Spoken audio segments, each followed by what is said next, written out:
Likkutei Baloischa, page Lamed, Ois Gimel,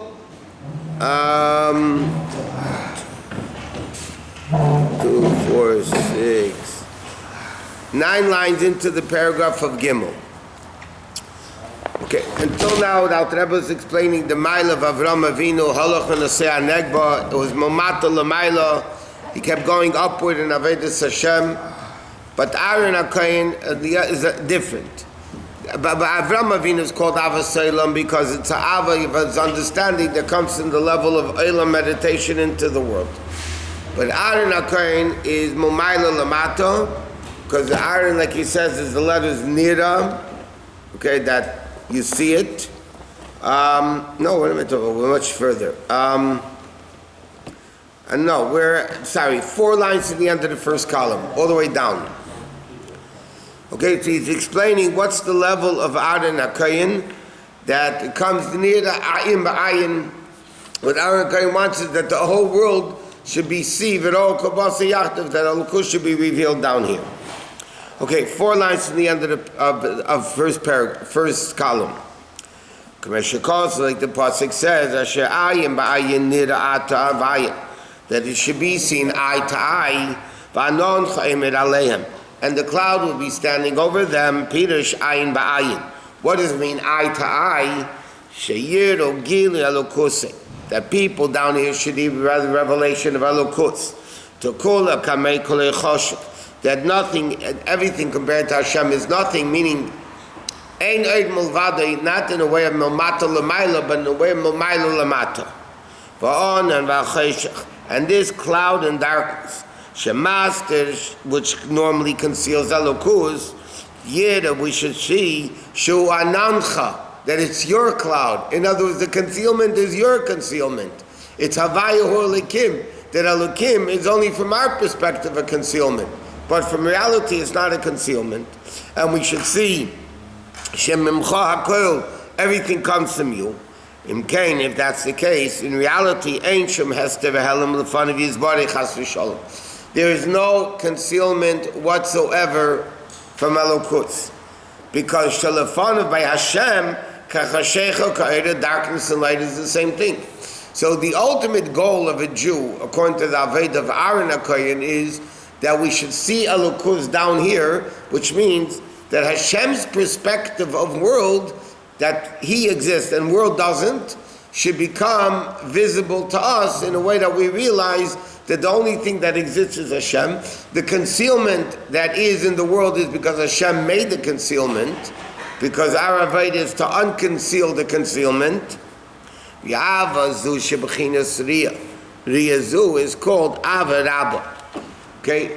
Avas Eilam, he said, is the avodah of Avram Avinu, which is his baininess meditating into the greatness of Hashem. The way the whole world is one letter from Hashem's mouth. And that is nothing compared to Hashem. That's Momata L'Mayla. Then we come to level Ava Rabba Shalamayla Mepchinas Avas Eilam, which is Mokum Izman. Avas Eilam means a level of loving and wanting Elokus in Oilam, in time and place, which is a limitation. This is Ava Rabba, Vikir Vesashem Mamish, B'mohusivatz Musikavi Yochel Yizbarev, Momayla L'Matav HaMaskol Yovin. Okay? See, now the Rebbe is explaining like this. The difference between Avram Avinu and Aaron HaKohen, both at the level of Ava, by the way. But Avram Avinu's Ava was Avas Eilam, that he works with himself through his beinus in world to understand that Ein Eid Mulvada. But that is a limited level of his beinus because it deals with world. Aaron HaKohen, other than the letters Nira, like he said, is to reveal Elokus down here, that down here we have the same level of Elokus as it is upstairs. And this should be the desire and the wanting of a person. And that the person should be drawn after.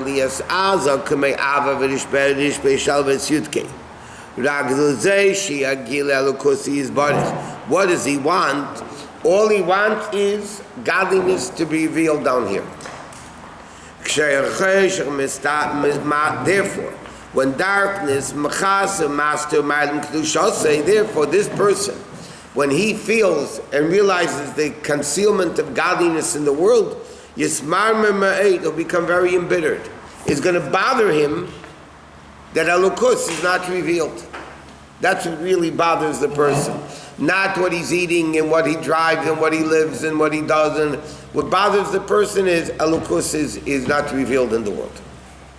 So he says in Dalid, now we can understand why the Anshe Knesset Gedela established in the Tefillah Shemoneh Esrei, Slach Lanu Ki Chotonu, Acher Krishma. Now, first we have Shema Yisrael Hashem Elokeinu Hashem Echad. We accept the yoke of Hashem, and then in the Amidah and Shemoneh Esrei, the Chacham instituted Slach Lanu Avinu Ki Chotonu, the realization that we sinned. Why is it there? Because Shemakabel all of Malchus Shemayim, Umitzvah Zavas Hashem, and then you have the mitzvah of loving Hashem. Kihine Ksiv, it says Avilim Midarach Pisham, Umavineseim Yisanu. Avilim is a fool. Midarach Pisham, from the way of their sins, and from their Averis Yisanu, they'll become afflicted. Pirish Alvineseim and Misanim. They fast. It's also the expression of kindness. They fast. And not only that, he says like this.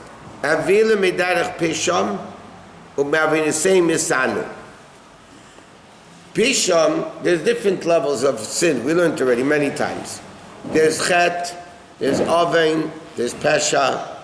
We say, Slach lanu avinu ki chatanu, v'chal lanu malkeinu ki feshanu. Here the pasuk says also the expression from Aveinos. What's the difference? Chet is an accidental sin. Avein is more severe, it's more intentional. Pisham is pesheat, negligence, rebellious. Brazen. They do it with brazen chutzpah sin. Okay? These are the different levels of sin. So he says, Midat Pisham, Umavinit, both things. Pirish, Alvinisem, Hemisan, Basic Tshuva. Upisham, Shagodlam, Avinisem, and Pesha, which is even worse than Avinisem, keep showing him Ela Murdim. Okay? They're mamish rebellious. That's what she is, negligence. Rebellious. Afal became a Mavila Mehem.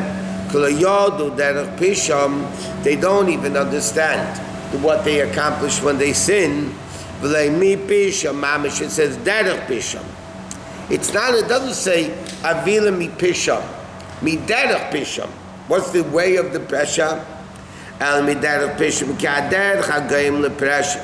What causes rebellion? What causes pesha? That person should chutzpahdik sin, rebel. He says that's umprikas el malchus shemayim. You don't have any yoke of Hashem. The Rebbe spoke about this countless times when he wanted instituting prayer in the public school, at least a minute of silence. He said when kids understand that there's a God in the world, so then you realize you can't just do whatever you want. You can't steal, you can't kill, you can't do whatever you want. So the Rebbe says in education, when you start with the basis in the morning, either a moment of silence that you can think about Hashem, or verbally, which would be better even, to speak about pray to Hashem and realize that Hashem is the boss. So we don't come to the level Eined Mavadi, but what you come to is a realization of you can't do whatever I want, because there's a God in the world that tells us what we should do. Why is it?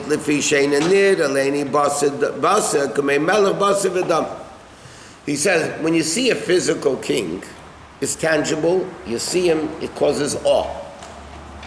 By Elokus, you don't see him like like Rabbi Zakeh, the Gemara says in Brachas on his deathbed, he told his students, they told us, give us a piece of advice. So he said, Yehiratzin should be the will of Hashem, you should fear Hashem at least as much as you fear a king. They said, that's it? He said, Halavai, should only be that way. If somebody's watching, you're not going to sin. At least picture Hashem, not more than, at least like a human being watching you. Therefore, he says, Lefikach. The Krishma Shemekabel Olav Malchus Shemayim. The Krishma, when you accept the yoke of heaven. Umayrich Be'echad, and you lengthen the word Echad, that the 7 heavens and earth, meaning up and down in 4 corners, are then you come to the level Lias Chayfetz Begili Alukusa Yisbarach. What does he want? He only again V'ahavta, now the Rebbe said, means V'ava, you should want.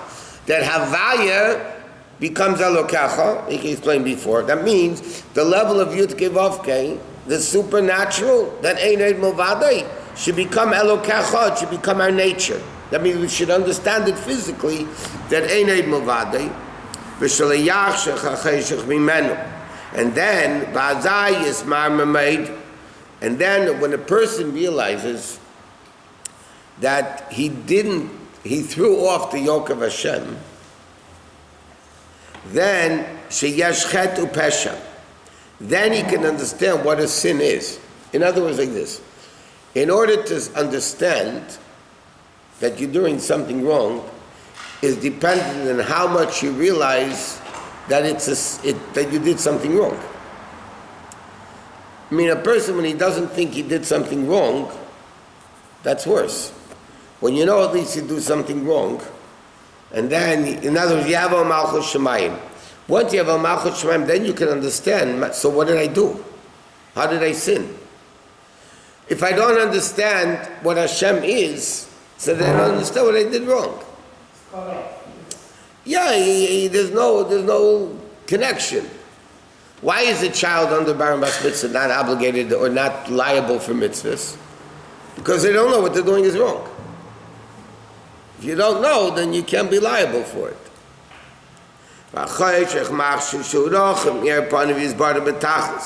Then he's able to say, Slach lanu avinu.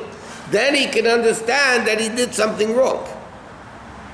But in order to understand you did something wrong, it's dependent on how much you understand what you rebelled against. If you don't understand what you rebelled against, how are you going to do this? Achloid, what? You preface by saying it's Beha'alotcha. What? You said, I would say, the preface is Beha'alotcha. So no. The Beha'alotcha is late. It's not Chabad. It's not understanding that he did something wrong. It's like arousing love. That's a different application. No. You have to student his beingness in Shema Yisrael. Right, okay, so you have to is an offshoot of the Avodah, of the meditation. So when now he understands who Hashem is, Shema Yisrael V'Elokeinu Hashem Echad, which is Seichel, his beingness, then you come to the after, then you understand that you takis lach lanu v'yichotonu, and now you can understand the terrible thing I did when I sinned. So the realization came from Psikut Zimmer. I'm just saying, right? Psikut Zimmer is the beginning. Yeah, but then you come to a higher level, and then you come to Beha'alotcha. Some people don't want to know after because of this. They don't want to know. Ignorance is bliss. They want to sin and say, I didn't know. But in the legal system, that doesn't work. You're going to kill somebody and come to court and say, I didn't know you're not allowed to. The only one who is not liable for that crime is a person born a Jew, dies a Jew, and never knew he was a Jew. But a person is born a Jew, you have an obligation to know what am I? Who am I? And the worst ones, by the way, are the ones that are so-called more religious and they sin, is worse than a non-religious Jew who sins. Because they should have known better. It's like, it says in Chassidus, the klip of Amalek is Yedeas Ribeinu Mechavid L'Mibri. What was so bad about Amalek? The 7 nations of Canaan rebelled against the 7 midas of Hashem. The 7 nations of Canaan, there's 7 midas of Kedusha, and there were 7 midas of Klippa. So Jews had to destroy them and elevate it. But Amalek, Reishis Goyim, Reishis Seichel, Chochmah. So Amalek's Klippa was that they understood what they understood and rebelled against him. U'mechaven limreid bei. They intended to be belt. So I told you the story of Rabbi the Masmid. It was once by the Rebbe Rashab,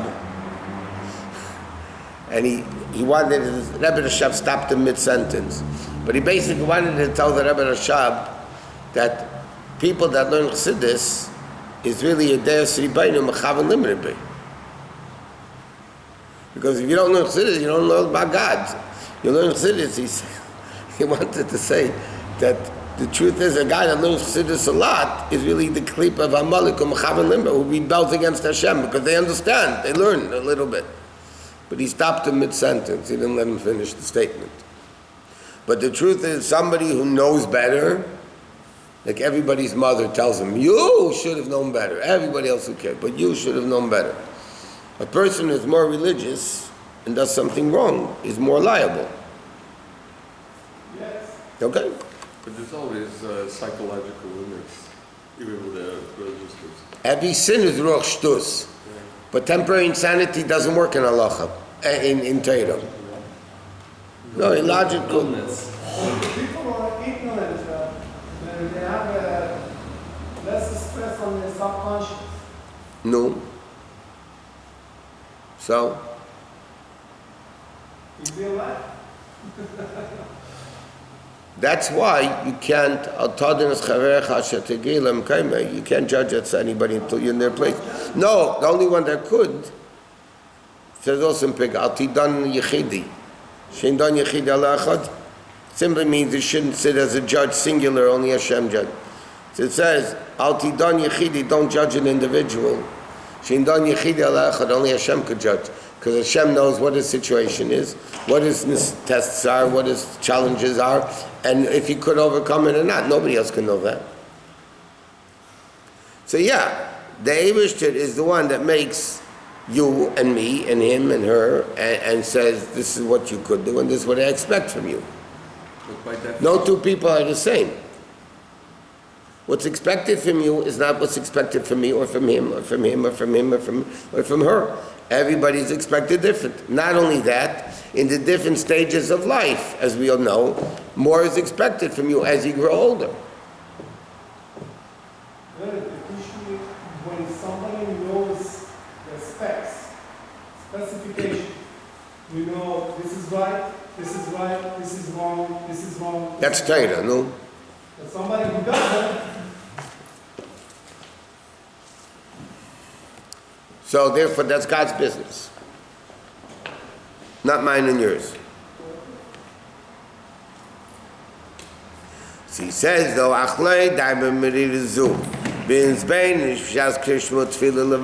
still not enough to have this meditation only in Shema and Tefillah. You have to establish times to sit and meditate where it's all at. Therefore,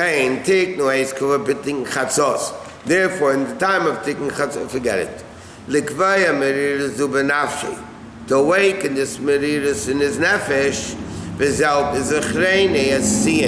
like it says in that capital Tilim, we remember Tzion, Shunakodas Malchus Shemayim.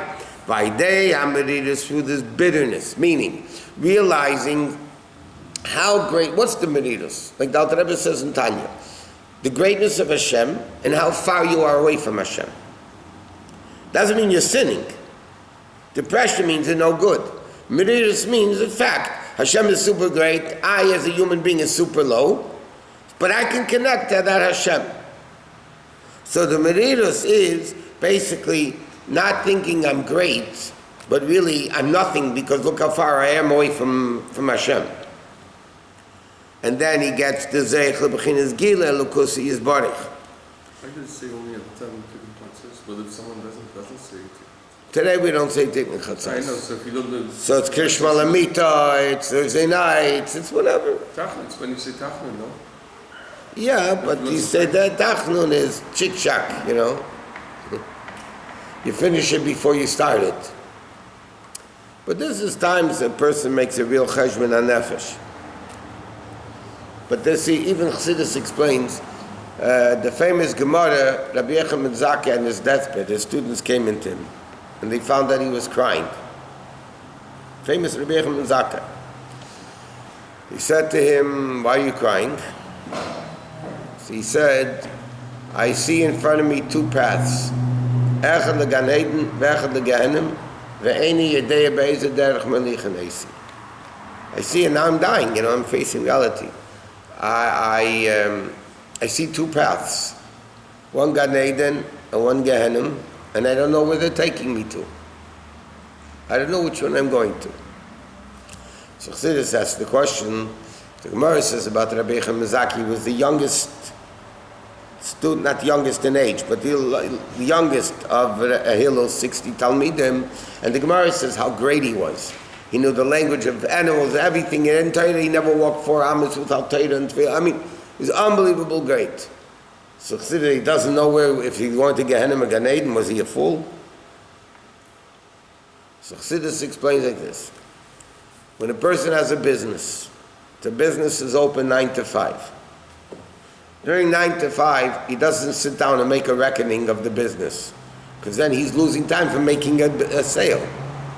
During the store hours, he's not sitting down making a reckoning of how much money came in and out, right? He's busy getting sales, making money. At the end of the day, the store is closed, so then you sit down and you make a cheshbon.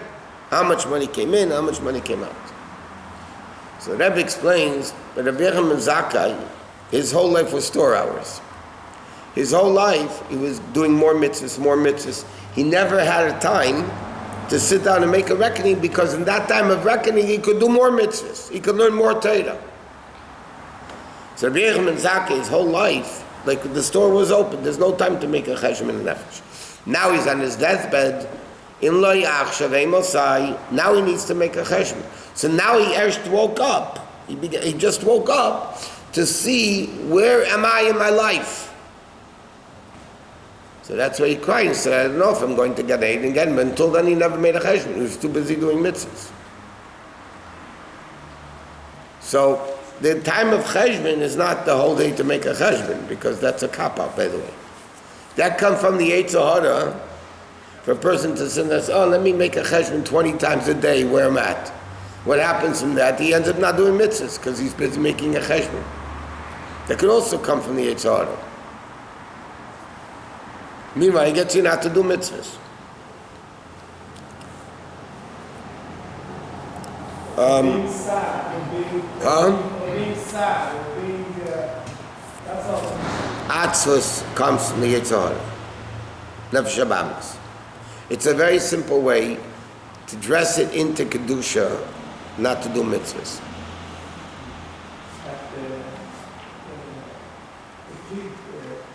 Whatever.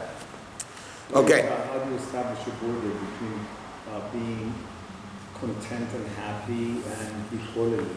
Be Content and happy and equality. You're like-minded. How do you distinguish? How do you put the anything that makes a person do more things of good, it's good. There's also a concept in Chassidus. Let's say a guy's very tired at night, and he's supposed to be learning. So he says to himself, you know what? Let me go to sleep for a few hours, and then I'll wake up, I'll be able to learn Torah more refreshed. So now the guy has a dilemma. Should he learn when he's tired? Or should he go to sleep and then wake up and feel a little bit more relaxed? So how do you know which one's right? So Chassidus says very simple. You look at the bottom line. Am I going to sleep or am I learning? If I make a cheshbon, let me go to sleep and then I'll wake up and learn. What did you decide now to do? I decided to go to sleep. If I continue learning, it's like you come to a guy in the street and the mitzvah takes, we have that very often. A guy says, he asks him, put on something, let me think about it. The guy says, let me think about it. The truth is a very cop-out answer. Because let me think about it means I thought not to do it. Right now you're not doing it. That means you're thinking about it. You made a decision now not to do it. You're not thinking about it. If you're tired, you don't absorb as much. I understand. But the bottom line is, are you learning now or are you going to sleep? Going to rest so that you can learn better. Yeah, but I say, then when a person doesn't know what he should do, you look at the bottom line. What am I doing now? Sleeping or learning? And that's what you do. That's how you tell if it's something good or bad. Because if something, you know what's going to happen when people do that? They end up sleeping the rest of the night. It's the Hayom Yom, that is something that at the end is coming out to be good, and you stop from doing it, it's the work of Yetzirah. You can have even a Chassidus Yetzirah. Remember, that's what it says. Okay, V'zeh on this, the Chreinu, let's see, and that's the Nukud, that's the Malchus Shemayim. By day, I'm ready with this bitterness, which is the level of bittul, realizing how great Hashem is and how low He is. That itself is the revelation of Elokus. In other words, the mere fact that you realize how far you are away from Hashem because Hashem is so super great. But you don't stop there. You realize, therefore, I'm able to do something to connect to that level of Elokus. That itself is a Gilui of Elokus. Like the Rabbi writes, the Gemara has an expression, Beha'alotcha Messiah Neisen. Somebody comes to purify himself, Hashem helps him. So the Rabbi says, it doesn't say, Hat Metaher. It doesn't say, a guy who purifies himself, Hashem helps. He says he's coming to purify. He didn't even start the process. He's just coming to do it. That itself is the coming close. In the place of klipa, you have the longing, that itself is a mitzvah. The intent. I mean, but it can't stop at the intent, because the road to hell is paved with a lot of good intentions. But it doesn't get you anywhere. Okay. Sure.